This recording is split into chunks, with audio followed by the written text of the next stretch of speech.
दूसरों के अनारों के अंदर खाद डालोगे? आप कब तक जाकर तगारियां उठाओगे? कब तक पावड़ा उठाओगे? सारी दुनिया आज, आपने कभी सोचा था कि हमारे इलाके में इतनी बड़ी भारतमाला रोड निकलेगी?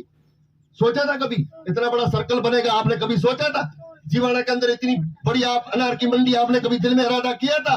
तो साइंस का जमाना है, तरक्की का जमाना है, नई नई चीजें आएगी, और जो लोग पढ़े लिखे होंगे, जिसके हाथ में कलम होगी, उस बच्चे की कदर होगी, उस बच्चे की इज्जत होगी, उस बच्चे की इज्जत की कुर्सी मिलेगी, उस बच्चे को इज्जत की रोटी मिलेगी, उस बच्चे को दुनिया सलाम करेंगे। अगर तुमने अपने बच्चों को महरूम रख लिया, ये मेरे साथ में धोखा नहीं हो रहा है, या आने वाली आपकी नस्ल के साथ में धोखा हो रहा है। आप अपनी नस्ल को दफन कर रहे हो, आप अपनी नस्ल का गला घोट रहे हो, आप अपनी नस्ल को जिंदा दफन कर रहे हो। ये किसी का नुकसान नहीं हो रहा है, खुद हमारी पीढ़ी का नुकसान हो रहा है।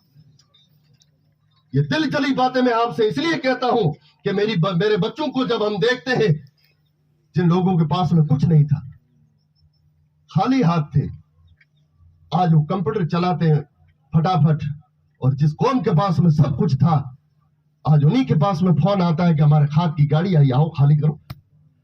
आधी रात को सर्दी के मौसम में मेरे बच्चे जाते हैं, हमारी कौम के बच्चे जाते हैं। क्यों? कि इसलिए कि हमारे बच्चों को गला घोट दिया, हमने पढ़ाई नहीं करवाई, हमारे बच्चों का हमने गला दफन कर दिया कि बच्चों को तालीम नहीं दिलाई। अगर काश तालीम होती तो इस बच्चे को गाड़ी खाली करने के लिए फोन नहीं आता, किसी यूनिवर्सिटी से फोन आता कि यहाँ लेक्चरर के लिए जरूरत है, या अंग्रेजी पढ़ाने की जरूरत है, या गणित पढ़ाने की जरूरत है, या हिंदी पढ़ाने की जरूरत है।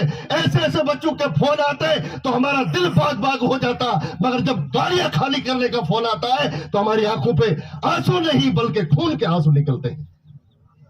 दर्द होता है कि मेरी कौम के बच्चे इस काम के लिए पैदा नहीं हुए थे।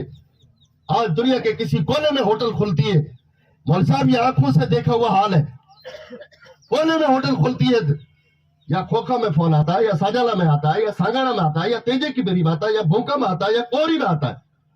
सिर्फ मेरी कौम के पास में ये फोन क्यों आता है कि अपने बच्चों को होटल पे भेजो? क्यों आते हैं? इसलिए कि उन लोगों को मालूम है कि ये कौम अभी तक पिछड़ी हुई है, ये कौम अभी तक अपने बच्चों का गला काट रही है, ये कौम अपने बच्चों को अभी तक दफन कर रही है, इसलिए कि बच्चों के हाथ में इन्होंने कलम नहीं दी है। अगर काश हमारे बच्चों के हाथ में कलम होती तो बच्चे होटलों में बर्तन धोने के बजाय दुनिया के शराबियों के बर्तन न धोते, दुनिया के झूठे बर्तन न धोते, दुनिया के लोगों की गालियां न खाते, बल्कि वो बच्चा किसी कुर्सी पे बैठ के पढ़ाई कराता। मेरे अजीजों में ये